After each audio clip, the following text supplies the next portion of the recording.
สวัสดีทุกคนยินดีต้อนรับคุณเข้าสู่ช่องของกิฟต์สมาร์ทซานเดอร์วันนี้กินมาอยู่ที่ฮานแม่จันนะทุกคนเพราะว่าอู้บ่อยู่อีกแล้วอู้ไปนครหลวงเวียงจันทร์หรือว่าเราบางทีเราสิข้ามไปไทยนะแล้วกิ๊กออกมาลิ้นนำแม่ปลากิ๊กมานอนอยู่ฮานค่ะมาเฝ้าฮานแม่ปลาหรือว่ามาเฝ้าฮานเสื้อแม่ปลาหรือว่าให้แม่ปลาเฝ้าตัวเองเราเห็นเราขายเครื่องอยู่ตอนนี้ทุกคนก็กิ๊กหากลับมาฮอติดแต่ย่าลงซุ่มหากลับมาทุกคนเดี๋ยวกิ๊กทำมาพลาดอีกยูฮานกับแม่ประจันอีกเดือนทุกคนเดี๋ยวตอนนี้เป็นเวลาประมาณติ๊กตัก12 โมงยังเนาะทุกคนไม่รู้อะเป็นไม่กันเลย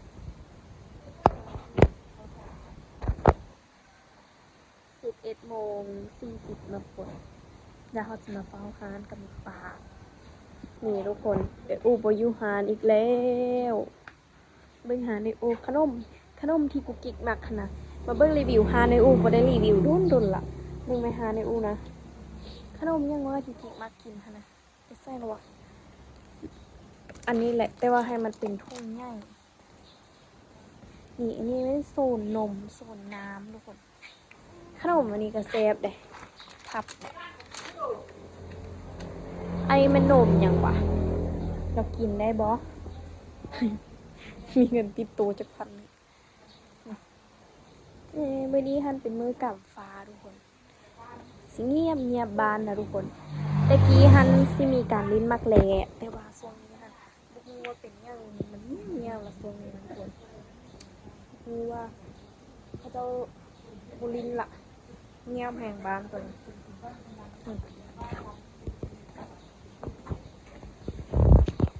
ในอู่ก็บ่มีหยังขายละพี่เอามีมาน่ะนี่ห้านในอู่ที่เป็นห้านขายเครื่องส่งเครื่องย่อยเนาะทุกคน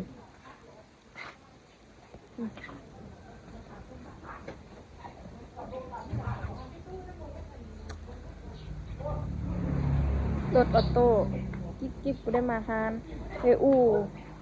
ดนละแม่นบ่ตั้งแต่มือนั้นพุ่นนะนี่ปลาอยู่ห้านผู้เดียวนี่ห้านในอู่มีคนมาค่ายขับปอกขับบุญนี่เอ้ยปลาบ่ได้ไปลิ้นมักแล้ว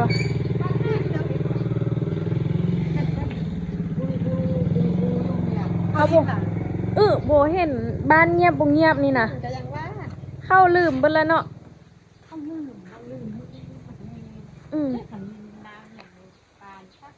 แม่นละบ่เข้าลืมเข้าอันเดอเบิดแล้วแหละเนาะปะเนาะไปปลาคูนฮอดบ่ฮู้ซ้ำว่ามือเนียนมืออันเด้อแม่ก็บ่ฮู้ว่าบ่ฮู้ทอดจะว่าพอมีปักนั่นแหละอีเอามาแล้วถ้ามือใกล้กับฟ้ากับหัวกับฟ้าอัน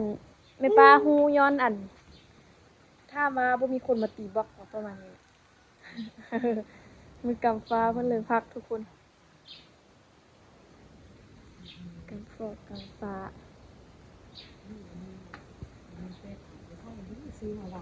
ไอ้นี่วะกล้องเขาเดือเกาะ8,000 กีบนี่นะดีไม่ยังจะต้องเลยซื้อมาซ่อมใครว่ะเอ้าแนวนี้ก็มีว่ะถ้ากะฮูก็อันนี้ก็เท่าเดิมอันนี้เป็นมีเพชรปีอันนี้ที่ลองกินมีเพชรบุมีน้ำนี่ลองกินเบิ่งกันไปเอาอันนี้เอาอันถ้วยน้องไปเอาพักมาที่เราสิไปเอาถ้วยมาให้ป้ากินข้าวปุ้นเอาในไฟฟ้าจับข้าวปุ้นอยู่เนาะมึงหาในอูต้นไว้ในอูสิมานี่บ่ทันฮู้มือเลยนะขนมอันนี้แซ่บนี่กิ๊กมากกินว่าโทรมาอ้างอีกกันวะอ้างมากินอาหารเลยกินโลกิน2 มื้อละกินน้ำเพลินแบบนี้ละเอาเพิ่นยังบ่เมื่อประเทศง่ายๆติเดือนหน้าแม่นบ่ว่า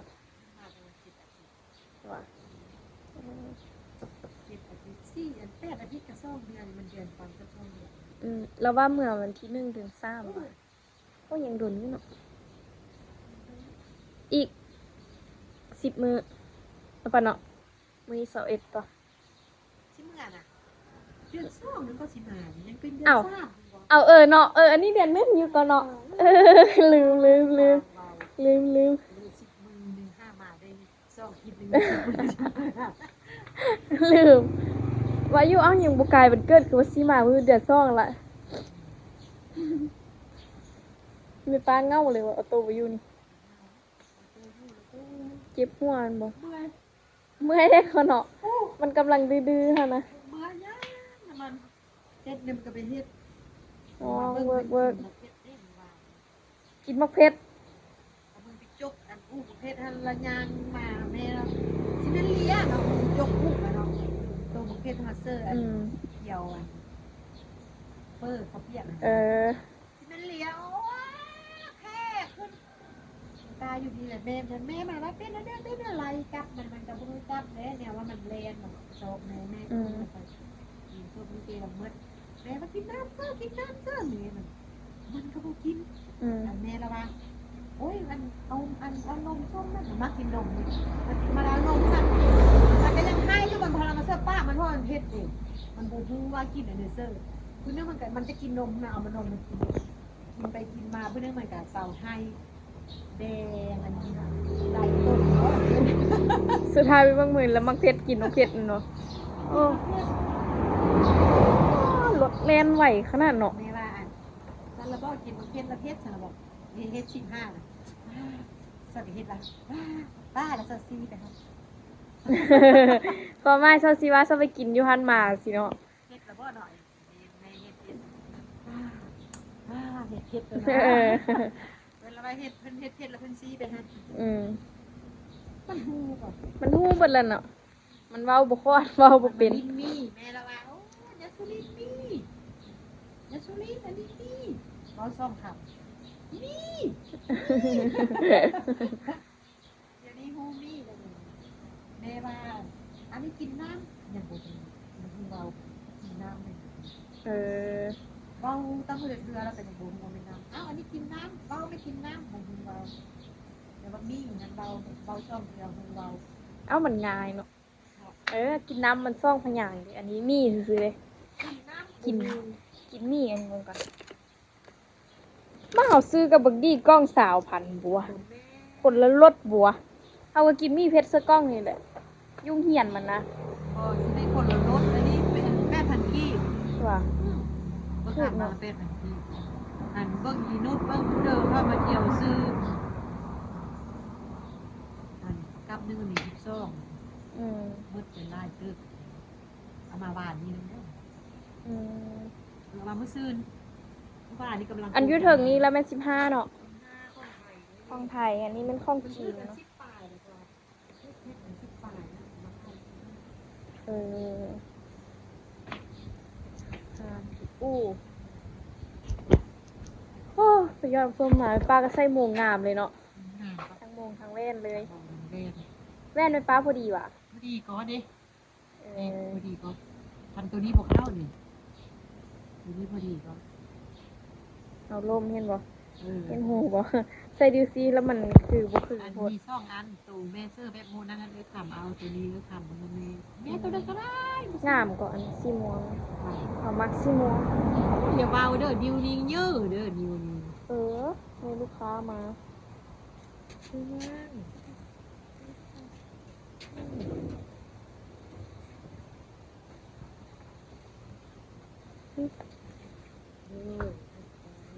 ต้อง5,000ว่ะ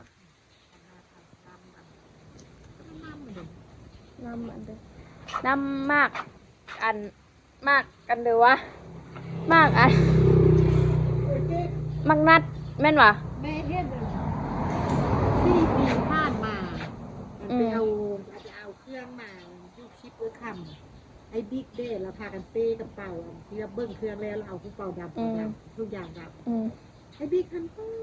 น้อยวะ น้อยลูกน้อยดำกับตาอันเฮาเลื่อนมันไปแล้วมันเห็นโอ้ยดอกแม่ว่าอันได้เรื่องคิดเหมือนเบิ้ง เอา กันญาติอันเครื่องพื้นนั้น เฮาก็มักเบิ่งคลิปตัวเอกตอนยังน้อยกว่ามันเละๆ ที่เฮ็ดเป็นห้องเธอกันเนาะอันนี้ห้องกุ๊กกิ๊กอันนี้ห้อง ตอนมันมีเสื้อหลายๆอ่ะตอน 4 ปี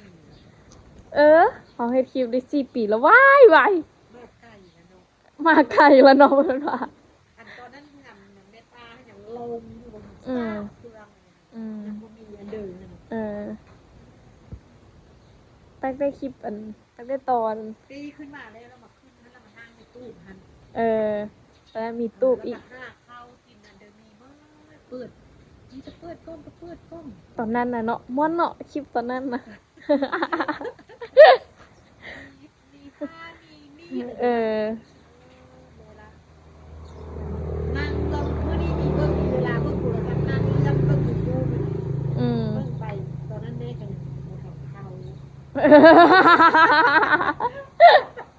ตอนนั้นแม่กับโบทานเท้าอีก โตกันยังน้อยมาก เออ เออ แม่กับโบทานเท้าเพิ่นว่าตอนนั้นแม่พาห้านก็มาไก่ก็เนาะตอนนั้นน้อยๆนึงเนาะ น้อยอยู่ลูก เออ อยู่ลูก อยู่พื้น ซื้อเครื่องกับ ได้ย่าง ย่างลง เออจากสิลมเอ้ยอู้เอ้ยตุกกะลมตำมันเด้อก็ แล้วนี่อัน ตับปั๊มน้ำมัน เขาไม่เห็นที่รถเองน้ำมันมันมีต้นไม้ เออ เนี่ยสบาย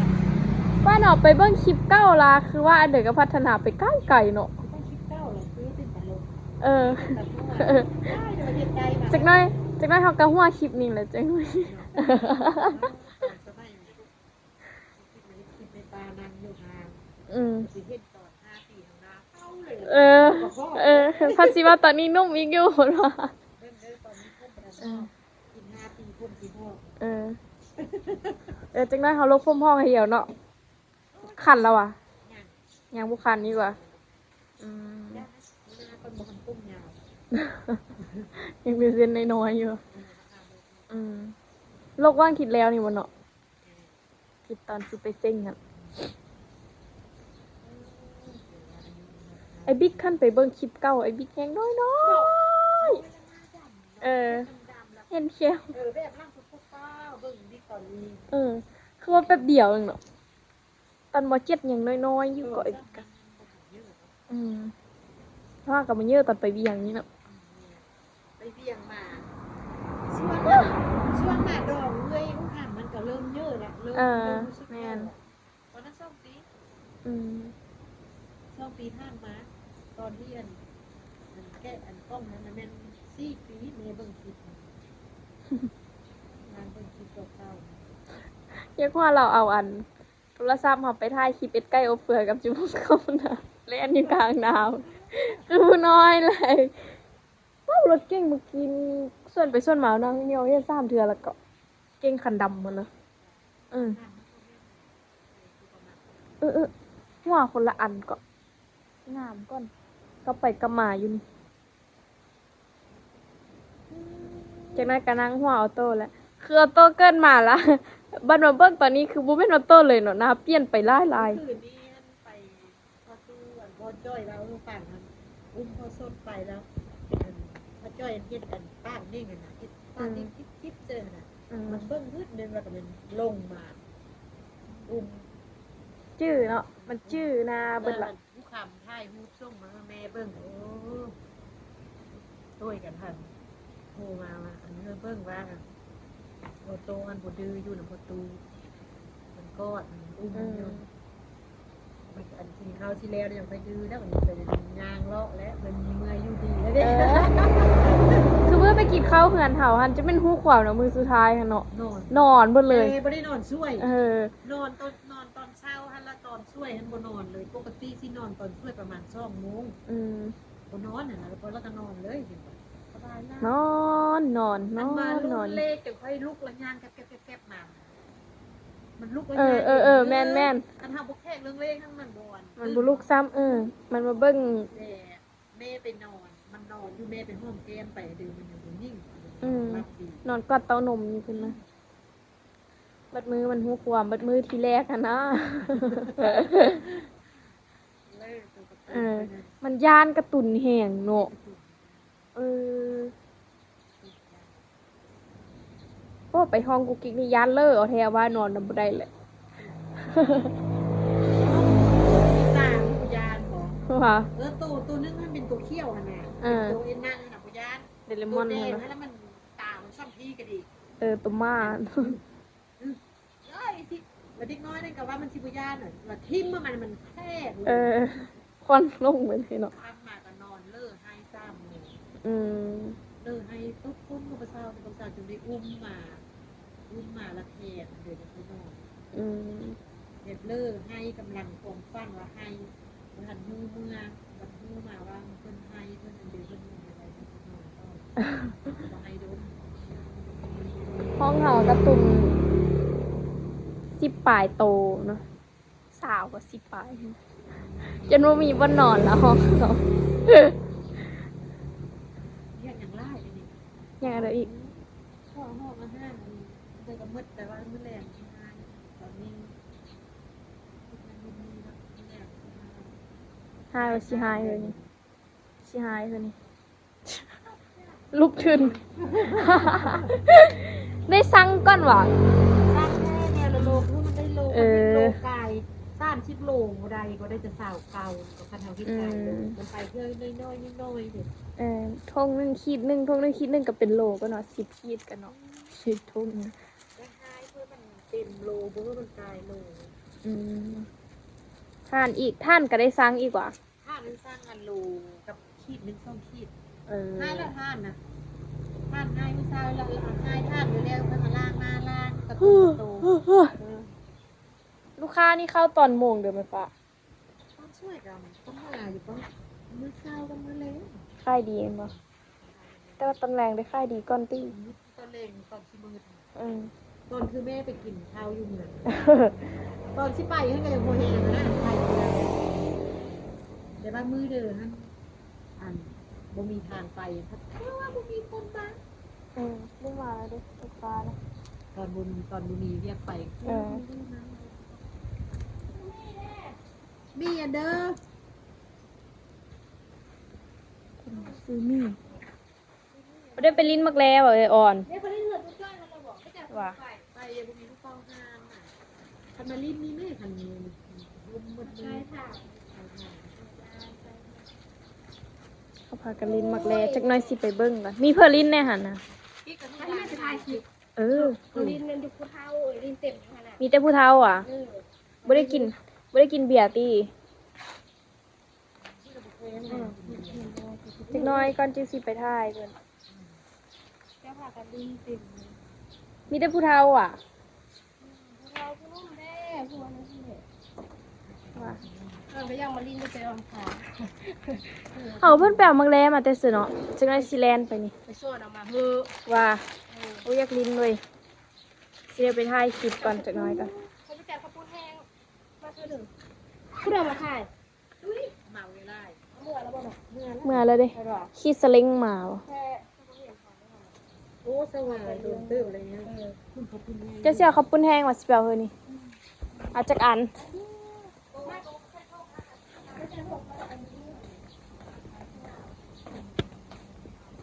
ป้ามัดหนึ่งเอาตัวบ่ใส่ท่องตัวใส่ท่องหันเท่าเดิมหันป้าโต 35เอาวันทำคุ้มแล้ว35 มาเธอหนึ่งสักทุกอย่างเท่าไหร่ คิดบริการตัวเองสั้นโพดปะเสือว่าทงเยอะวะป่าอันนี้โบแมนวะ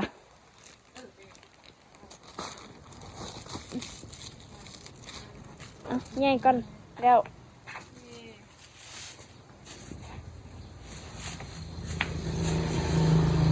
ชิมนายซีแลนด์ไปเบิ้งเพิ่นลินมักเลทุกคน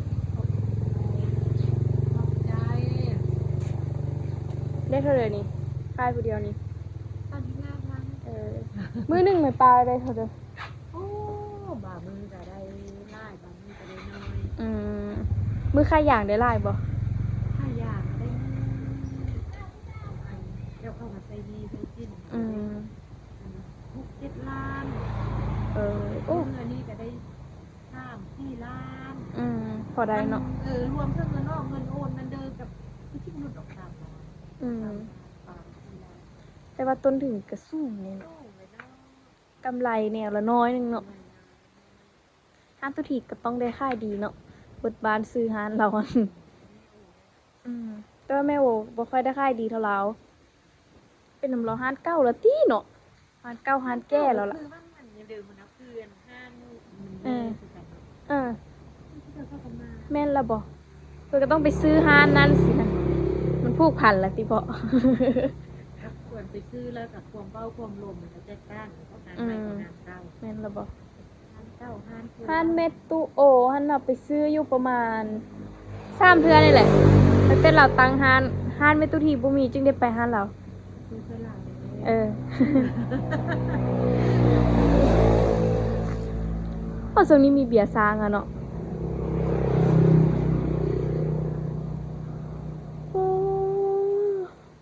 ก็คือว่าเลยแค่ว่าขันมือเดียวเขาซื้อไล่ละเขาซื้อเต็มนัวกับพี่งัวเขาบูมดเนาะ อืม โดนบันมือเขามืดแล้วมันซื้อได้เหมือนเข้าสมภารมันซื้อ อืม เพราะว่าเป็นเครื่องเพลงเด้ซื้อไปมือนึงมันกับกินบูมดเลย กลุ่มไล่เนาะ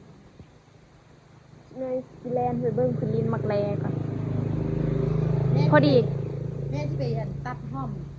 มลาบมากิน โอเค กินเพราะว่าเพื่อนผู้หญิงเยอะเด้อ โอเค สิเฝ้าหานทาเด้อตายเรามาเฝ้าร้านกันแม่ป้าไปตัดหอมมากินกับข้าวปุ้นข้าวปุ้นอันนี้เพิ่นเป็นข้าวปุ้นน้ำกะทิบ่แม่ป้า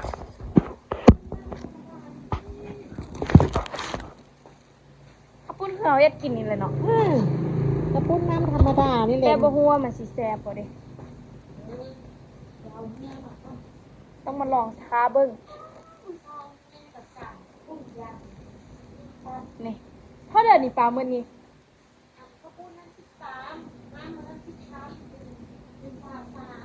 อันนี้มันข้าวปุ้นก็จะขายเป็นแพ็คข้าวปุ้นบีบเนาะปะเนาะเฮ็ดตำกินอีกได้โมงอ่ะโมงจากในตู้เพิ่นเอามาฝากที่สิไปโรงเรียนก็ใส่ไปเก็กล่อให้อาจารย์ฮะบ่ปานเด้อบ่ค่อยอยากต่ำแล้วช่วงนี้นะไม่กินละเดี๋ยวเราจะนั่งเอาสิเลนไปเบิ่งภูเขาลิ้นนะแต่ว่าต้องไปเบิ่งในคลิปหน้าทุกคนคลิปนี้เรามาเฝ้าหานะจ๊ะไม่ได้สิอยู่นอกทางนี้เบิดมือบ่อยากเมืองเหือนแล้วค่าเงินก่อนทุกคนใกล้สิฮอดวันเกิดแล้วทุกคนเขียนมาแฮปปี้เบิร์ธเดย์กิ๊กเด้อสิฮอดวันเกิดกิ๊กละได้ก็สิได้16 ปีละได้กิ๊กเกิดเดือน1เกิดเดือน1ตอนนั้นดอกไม้อ้วนวันที่20เดือน1แบบอีก10มื้อมันเกิดอีก9มื้อมันเกิดกิ๊กนะอีก9มื้ออีก9วันเองยังเนาะเป็นของขวัญวันเกิดเนาะเราต้องยัดเยียดเอานะคะ เอาจากแม่แต่ว่าช่วงนี้บ่มีเงินนะทุกคนซุกี้บ่ค่อยได้ถ่ายคลิปลง YouTube เลยบ่มีเงินจ่ายแล้วเมื่อกี้วันนี้คิดออกมาลาหาเงินสด เดี๋ยวจังน้อยที่สิไปเบิ่งผู้เฒ่าเพิ่นลิ้นนั่นลิ้นมักแลเสียมเป๊ปซี่ไปให้เขาเจ้ากินไปเบิ่งก่อนว่าผู้เฒ่าหันมีผู้เฒ่าที่กูกิ๊กมักบ่ถ้าบ่มีผู้เฒ่าที่กูกิ๊กมักก็บ่ไป เดี๋ยวเรามาทาเบิ่งข้าวปุ้นมาปลาว่าสิแซ่บบ่มาปลาไปเก็บผักมาก่อนเด้อนี่ทุกคนแม่ป้าไปล้างผักมาบัดนี้นะ กินนะกินกระปุ้นก่อน ยังบ่ยาก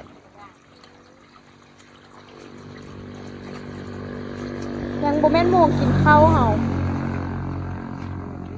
โมงกินข้าวเฮามันโมงอันมักมากินแทนแม่ป้าเฮานะโมงอ่ะก็ตื่นนอนยังเฮาไปยอดน้ำกรดมาแล้วเฮาก็ออกมานี่ออโต้อยู่กับพัดเอาออโต้แม่นบ่อ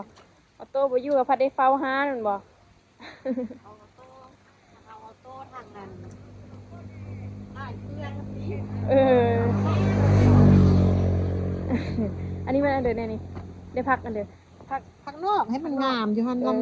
ลำที่มา ทำลาบแด เป็นยังกระปุ้น แปนโมกับรถเห่ากระเตี้ยเปียฮะ ว่าสิไปเบิ่งเพิ่นริมมักแลน ไม่อยากเตะมักแลนละไปเห็นก็คือเก้าเนาะอยากลินคือเก้าเนาะไปเฮ้ยกิ๊กสิไปเบิ่งเพิ่นริมมักแลก่อนทุกคน แต่ว่าคลิปนี้ไม่ได้พาทุกคนไปเบิ่งเพิ่นริมมักแลนะแต่ว่าไปเบิ่งในคลิปหน้าทุกคนส่วนคลิปนี้ทันว่ากิ๊กสิได้ไปก่อนเดี๋ยวมือ